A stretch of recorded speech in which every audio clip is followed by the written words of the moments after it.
Allahumma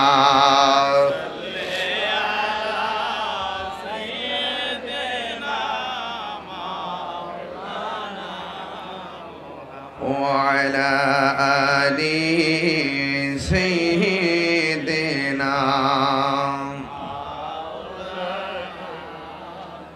la ilaha ভালো লাগে লা ইলাহা লা ইলাহা ইল্লাল্লাহ লা ইলাহা হাসবি রব্বি হাসবি রব্বি ما في قلبي غير الله نور محمد صلى الله لا إله إلا الله لا إله إلا الله لا إله إلا لا ইলাহা ইল্লাল্লাহ মুহাম্মাদুর রাসূলুল্লাহ সাল্লাল্লাহু আলাইহি ওয়াসাল্লাম। একটা জবানও বন্ধ রাখবেন না, মহব্বতে মায়ার সুরে বলুন আল্লাহু আকবার। হায়াতের মালিক কে? আল্লাহ রাব্বুল আলামিন কোরআনে বলেছেন মিনহা খলাকনাকুম ওয়া ফিহা নুঈদুকুম ওয়া মিনহা নুখরিজুকুম তারাতান উখরা। এই মাটিতে আমাকে দাফন করা হবে। এই ঘরটা কি আসল ঘর না নকল ঘর? এই কি ঘর? হ্যাঁ নকল ঘর। আরে মানুষ যায়া দাও স্নান নিয়ে আইতারস আজ হামরাই দোকনা নিয়া আর আমন লাগতো না। হ্যাঁ এখন সবাই কোন আসল ঘরের নাম কি? কথা কন না কেন? কবর কাহার জন্য জান্নাতের বাগান, আবার কাহার জন্য জাহান্নামের গর্ত। পয়রা দেখেন রাসূল বলছেন আমি যখন মেরাজে গিয়েছি আমি দেখেছি সবচাইতে কঠিন আযাব হলো কবরের আযাব। ওসমান যুন্নুরাইন রাদিয়াল্লাহু তাআলা আনহু সব জায়গায় গেলে আনন্দিত থাকতেন, একটা জায়গায় গেলে চোখের পানি ফেলে কান্না করতেন, সেই জায়গাটার নাম হলো কবর। কারণ আমার রাসূল বলছেন কবর হলো আখিরাতের প্রথম মঞ্জিল। এই কবর যার ভালো হবে হাসরের মাঠ তার ভালো হয়ে যাবে। তাহলে এই কবরে যাওয়ার আগে আমার রবের সন্ধান দরকার আছে না নাই? কবরে যাওয়ার আগে রাসূল পাককে চেনার দরকার আছে না নাই? মাটির উপরে থাইকা হারাম খাইয়া, মাটির উপরে থাইকা সুদ খাইয়া, মাটির উপরে থাইকা ঘুষ খাইয়া মাটির নিচে যাইয়া জান্নাতের বাগান পাওয়া যাবে না। কথা কোন ঠিক কিনা? ওই জান্নাতের বাগান পেতে গেলে দুনিয়ায় থাকা অবস্থায় আমার রবকে সন্তুষ্ট করতে হবে। কথা বলেন ঠিক কিনা? রব সন্তুষ্ট হয় জিকিরের মাধ্যমে, রব সন্তুষ্টি হয় মহব্বতের মাধ্যমে, রব সন্তুষ্টি হয় ইবাদতের মাধ্যমে। চিৎকার মেরে কোন সুবহানাল্লাহ। এই জন্য আমার যুবক ভাইয়েরা আমি আলোচনায় ঢুকে গেলাম। আমার আল্লাহ রাব্বুল আলামিন আমাদেরকে দুনিয়ার মধ্যে পাঠাইছেন টেন্ডারবাজি করার জন্য পাঠাই নাই, রাহাজানির জন্য পাঠাই নাই। আমি সামাজিক ওয়াজ করতেছি, আপনাদের সামনে বাড়িতে নিয়ে যান। আল্লাহ রাব্বুল আলামিন কোরআনের মধ্যে বলে দিয়েছেন ওয়া মা খালাকাতুল জিন্না ওয়াল ইনসা ইল্লা লিয়াবুদুন। আল্লাহ রাব্বুল আলামিন বলেন আমি মানুষ এবং জিন জাতিকে সৃষ্টি করেছি একমাত্র আমি আল্লাহর গোলামি করার জন্য। এই জন্য আমার নবী আপনার নবী রাহমাতুল লিল আলামিন বলেন মানুষ যখন মৃত্যুর ঘাটের মধ্যে শুয়ে যায় ওই সময়ে পাশে মা বসা থাকে। দেখেন আমাদের এলাকায় যখন মানুষ মারা যায় দেখবেন মৃত্যুর সময় পাশে মা বসা থাকে, বাবা বসা থাকে, আপনজন সব বসা থাকে, কিন্তু ছোট্ট ঘরের ভিতরে কোন সময় কোন ফাঁকে আজরাইল আইসা রুহটারে নিয়ে যায়। একটা ঘরের মানুষও টের পাই না, কথা কন ঠিক কিনা? এই জন্য আমি আজ থেকে প্রায় 18 বছর আগে এই শানটা গাইতাম। অনেকে আমার বলছে আমি গানাদার গানাদার, এখন বুঝালো কিতা গাইছি। রংমহলে থাকবারে বন্ধু পালঙ্কে শুইয়া, কোন রাত্রে 12টার পরে যদি গাইতাম তাহলে বুঝলেন যে আমি কিতা গাইতাছি। এখন তো মন উড়ো উড়ো লাগে, গরম, এমাদা দুনিয়া দেখা যায়, এমাদা আসমান দেখা যায়, জমিন দেখা যায়, সারা দুনিয়া দেখা যায়। হ্যাঁ, আমার দেখা জানি। হ্যাঁ, এখন দেখেন আমি কি হুজুর চানা খেলেন। রংমহলে থাকবারে বন্ধু পালঙ্কে শুইয়া, কোন সন্ধানে মন চোরা ঢুকিবে আসি। আপনি কেন চলবেন? আরে দুয়ারে এই যে দেখেন, দুয়ারে হরি থইয়া প্রবেশ করল কেমনে, আর কি দেখা হবে রে বাগাহাতাবাসী জীবনে, ঠিক কিনা? হাই রে আমার পাশে আমার ভাই বসা, আমার পাশে ডাক্তার বসা, কিন্তু কোন জানালা দিয়া আর দরজা দিয়া আজরাইলে ডুইকা রুহুটার সার্জারি করছে গো। একটা মানুষ টের পায় নাই, কথা বলেন ঠিক কিনা? কষ্টের ভাগ কেউ নিব? অনেক মানুষ যখন ইন্তিকাল করে জিহ্বার মধ্যে কামড় মারে, চোখ দুইটা উল্টাইয়া দেয়, পায়খানা পেশাব কইরা ভাসাইয়া দেয়। আবার কিছু কিছু মানুষ দেখবেন সারাদিন এরি খেতে বুড়ো ক্ষেতের মধ্যে পড়ে থাকে, চেহারাটা একদম রোদ্রে পুইরা কালো, কিন্তু যখন আসরের নামাজের আজানটা বিলের মধ্যে দেয়, গড়ের পানি দিয়া উজু কইরা কমরের গামছাটা লাইলের মধ্যে বিছাইয়া আসরের নামাজটা আদায় কইরা ফেলাই। ভাত না খাইয়া থাকতে পারে, এক ওয়াক্ত নামাজ ছুটটা গেলে থাকতে পারে না রে। ও আমার যুবকের দল, এই কালো মানুষটা যখন মারা যায় দেখবেন তার চেহারাটা নুরানি নুরানি ভাব দেখা যায়, ঠিক কিনা বলে? যার কপালটা ঘামে তার নসিব বড় ভালো, যার চেহারাটা নুরানি নুরানি দেখা যায় তার মরণটা বড় ভালো আলামত। আর আমার নবী, আপনার নবী বলেন, ইমানদার যদি হতে পারো, তোমার ঘরের দরজার মধ্যে আজরাইলে আসবে, আয়সা তোমার সালাম দিব, ঘরে ঢোকার অনুমতি চাইব, মাথার পারে যায়া বসবে, আজরাইলের আঙ্গুলটার চিরুনি বানাইয়া তোমার মাথার চুলের মধ্যে আশ্রাইতে থাকবে। যখন তোমার মাঝে একটা ঘুম ঘুম ভাব আসবে, ওই মুহূর্তে তোমার কানের কাছে আজরাইলে মুখ লাগাইয়া কইব, এ আল্লাহর বান্দা, তোমার রুহটারে সার্জারি হয়ে যাবে। ইমানদার বলবে, আজরাইল আর দেরি কইরো না, এই দুনিয়াটা আমার কাছে বড় জেলখানার মতো মনে হইতাছে, তাড়াতাড়ি আমার রুহটারে লইয়া যাও গো, আমি আমার রবের সঙ্গে দিদারের জন্য মনটা পাগল পাগল হইয়া রইছে। আল্লাহু আকবার,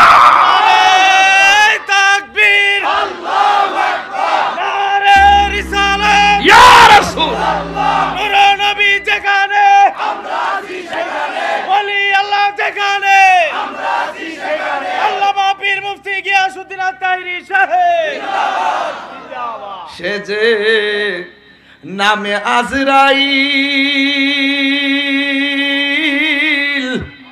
সঠিক সময় বাঘাতা তোমার ভাঙ্গা গড়েই হইব দাখিল, কত কাকুতি মিনতি করবা তুমি, রেহাই পাবে না। আজরাইলা শিলে কারো কফিয়ত চলবে না রে মানুষ, কফিয়ত চলবে না, মরণেরই শরণ করোনা, আজরাইলা শিলে কারো কফিয়ত চলবে।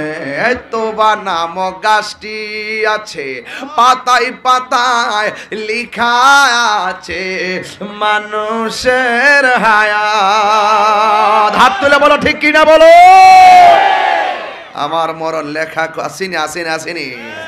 আমার মরণের কতদিন বাকি আমি জানিলাম না গো আল্লাহ। বাজান আমার যদি একটু প্রেম দেন আমিও প্রেম দিব বাজান। একটু কণ্ঠের সাথে কণ্ঠ মিলান। আমরা কি মন চাই না যে আজকে যেমনে বসছি এইভাবে যদি আমরা বেহেশতে নবীর সামনে থাকতে পারি? আমরা কি আর কোনো চিন্তা আছে রে বাবা?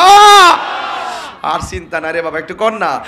আমার মরণের কতদিন বাকি আমি জানিলাম না গো আল্লাহ।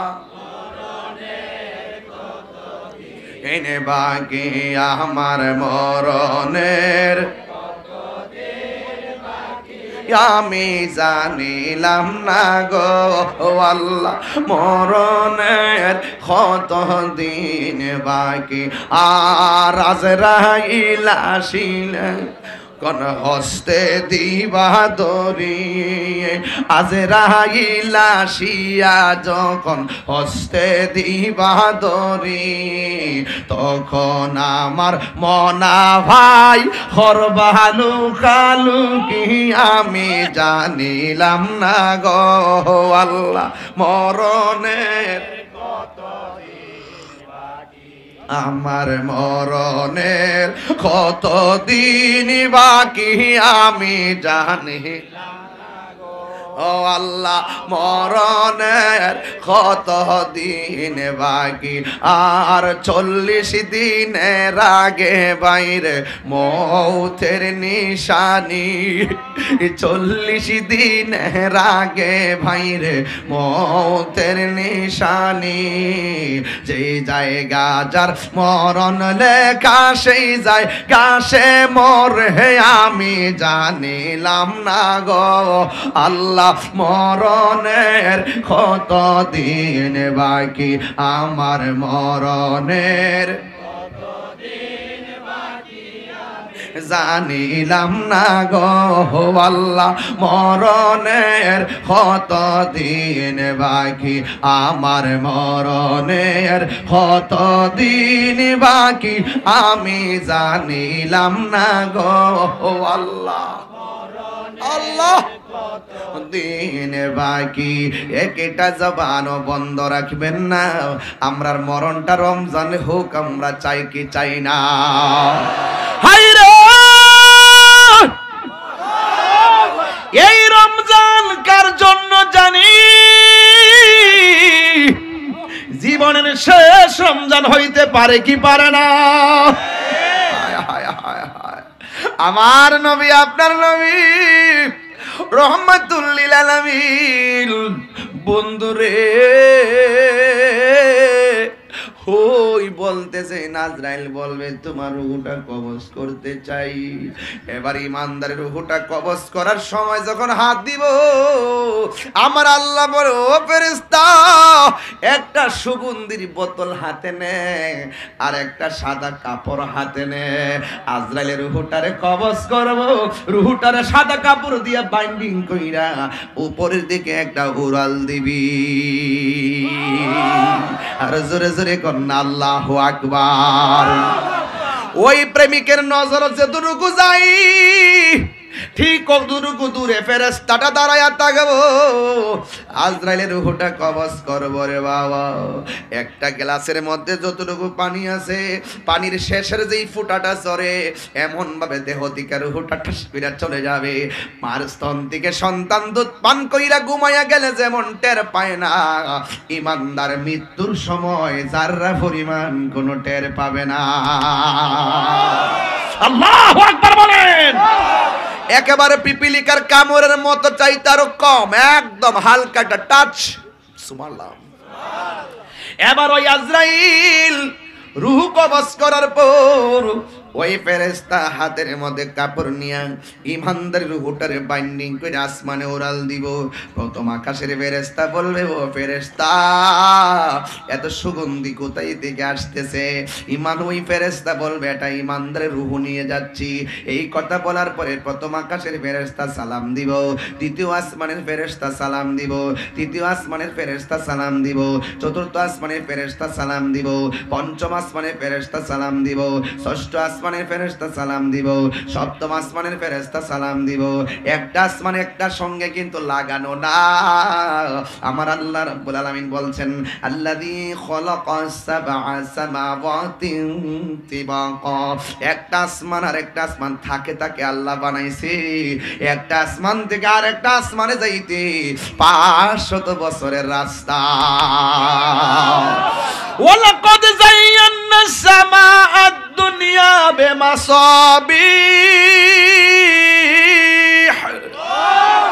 ওইদিকে গেলাম না, একটা পর্দা টানাইছেন মিয়া, কতগুলাল বাঁশের ব্যবস্থা করছেন, কিন্তু আমার আল্লাহ এত বড় আসমান বানাইছে, একটা খুঁটিরও ব্যবহার করে না।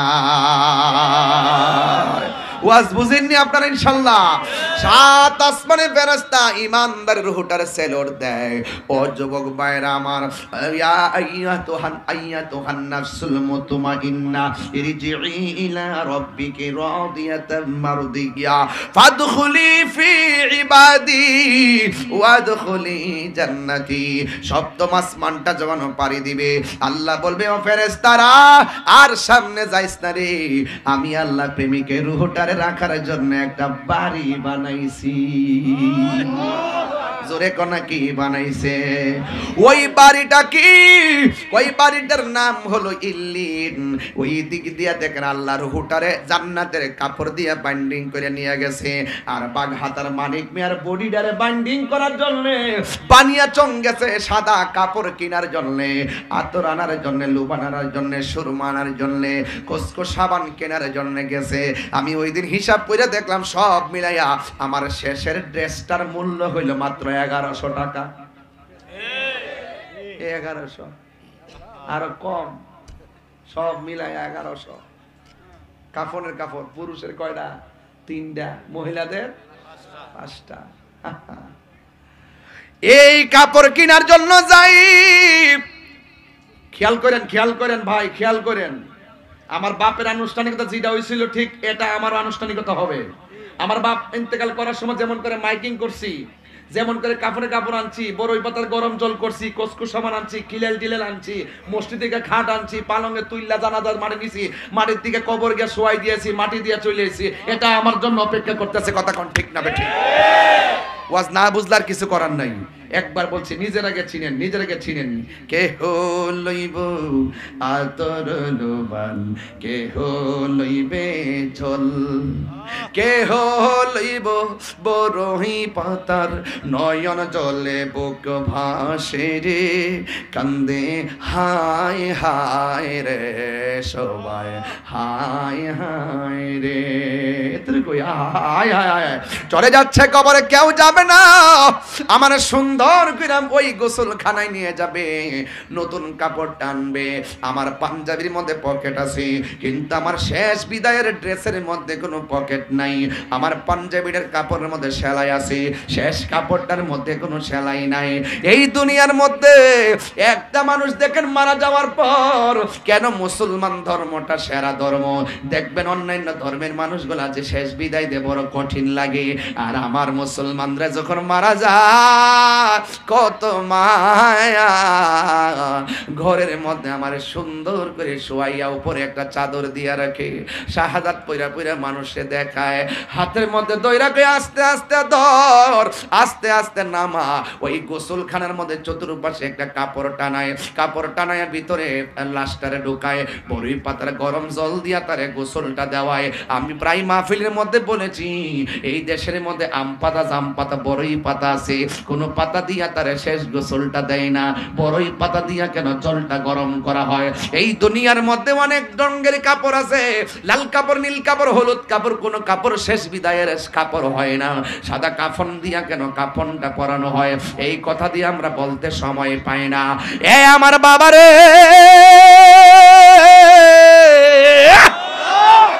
কত মায়া, মায়া রে মায়া, বেশি গরম পানিও দেয় না, বেশি ঠান্ডা পানিও দেয় না। এই ওয়াজগুলো আমি বারবার করে আপনাদেরকে বুঝাই বললেই, একটা মানুষ মারা গেলে কত সুন্দর করে তার শরীরে পানি ঢালে, কত সুন্দর করে তারে পানি দেয়, কত সুন্দর করে ওযু করা, কত সুন্দর করে খিলেল করা। মানুষ মারা গেলে ওই পানি দেওয়ার সময় শরীর থাকবেন, পেটের মধ্যে চাপ দিবেন। আমি যখন কোনো লাশ দোয়াইতে যাই, পেটের মধ্যে চাপ দিয়ে তারে বসাই, বসাইয়া চাপ দিলে যখন পায়খানাটা বের হয়, আমি টিস্যু দিয়ে এটা পরিষ্কার করে দেই। আজকে মানুষগুলা ঘৃণা করে, ঘৃণা করেন কেন? মানুষ মারা গেলে পেটের মধ্যে চাপ দিয়া যদি মলমূত্র বের হয়, নিজের হাত দিয়া পরিষ্কার কইরা দিবেন। এ কেন কইরা দিবেন জানেন নি? একদিন আপনি যখন মারা যাবেন, আল্লাহ না করুক যদি আপনারও এমন হয়, আরেকজন মানুষ ভালোবাসার সঙ্গে আপনারে পরিষ্কার করে দিবে। কথা বলেন ঠিক কিনা? আপনি যদি কাহারও জানাজায় দৌড়ায়া যান, একদিন আপনি দুনিয়া থেকে চলে যাওয়ার পর মানুষ আপনার জানাজায় দৌড়ায় আসবে রে। এই জন্য কত মায়া কইরা গোসলটা করায়, কত সুন্দর করে কাফনের কাপড়টা পরাইয়া, মসজিদের খাট একখানা আছে বারান্দাত ফালাইয়া রাখে, এই খাটের কথা আমরা দি কেউ মনে লয় না। নামাজের মধ্যে গেলে খাটের দিকে তাকাইয়া তো চোখের পানি আসার কথা। ও মসজিদের খাট, না জানি রে কোন দিন আমি তোর উপরে ওইটা আসলে বাড়িতে যাই। মসজিদের ওই পালকি খানা আসবে সবার কাছে, সবার জানা, মসজিদের ওই পালকি খানা আসবে সবার বড়ই পাতার গরম জলে, বড়ই পাতার গরম জলে শেষ গোসল দিবে সব জনা। গোসল শেষে সাদা কাফনে চির বিদায় দিবে সব জনা। গোসল শেষে সাদা কাফনে চির বিদায় দিবে সব জনা। কবরে রাজাব এত কঠিন সইতে আমি পারব না। ও গো দয়াময় হে রহিম, গো দয়াময় চাই যে তোমারি করোনা। মৃত্যুর যন্ত্রণা এত কঠিন সইতে আমি পারিব না। আধার কবরে আলো জেলে, সাপ বিচ্ছু সব দূরে ঠেলে। আধার কবরে আলো জেলে, সাপ বিচ্ছু সব দূরে ঠেলে। বেহেশত হতে আমার লাগি করে দিও ফুলের বিছানা। দুইটা হাত তুলে আমার মতন। কবরে রাজা এত কঠিন সইতে আমি পারিব না। মৃত্যুর যন্ত্রণা এত কঠিন সইতে আমি পারিব না। কন্যা আমি। ও আমার বন্ধু, বন্ধু রে বন্ধু, হাই রে। আরে বাবা খাটের মধ্যে শুয়াইয়া কাদের মধ্যে লইয়া যখন রওনা দিব, রুহটা চিৎকার পাইরা কি কইব জানেন? কেমনে রে আমার এত তাড়াতাড়ি বিদায় দিতাছ? তোদের কি দয়া নাই? তোদের কি মায়া নাই? আর ইমানদার যদি হয়, ইমানদার বলবে ও আমার আপনজন, আর দেরি কইরো না, তাড়াতাড়ি আমারে বিদায় দিয়ে দাও। আল্লাহু আকবার। পার্থক্য আছে না নাই? জানাজার ময়দানে যাওয়ার পরে সম্মানিত মুসলিম কেরাম, এদিকে যা, এদিকে যা, নাহলে বসো, নিচে বসো, নিচে বসো। অনেক মুরব্বী দেখতেছে না তোমার, ওই বসো, বসো, সবাই বসো, মাটিতে বসো, বসো, মাটিতে বসো। অনেক মুরব্বী দেখতে পারতেছে না, এই বসো। আপনি বসেন না কেন? এতবার বলতে হয় বাবা? বসুন প্লিজ। আল্লাহু আকবার কোন? দুঃখ লাগতেছে, কষ্ট লাগতেছে আপনারা? এগুলো দরকার আছে কিনা? ওয়াজ, এই ওয়াজের দরকার আছে কিনা? কি ঠিক আছে নি কথাগুলো? আর কি কইতাম, সম্বন্ধ রমজান মাসের সামনে, এবার মানুষ হইয়া ঢুকেন আর এতে কাপ করেন লাস্টে 10 দিন, মরার আগে একটু মরেন, মরার আগে এটা একটু পরে কমো, এটি পরে কমো। জানাজার মাঠে যাওয়ার পর কি তাকো? সম্মানিত মুসলিম কেরাম, আজকে যিনি মাইয়েত হইয়া খাটের মধ্যে শায়িত, তিনি আমার বাবা লাগে, আমার মা অথবা আমার ভাই। আমার ভাই দীর্ঘদিন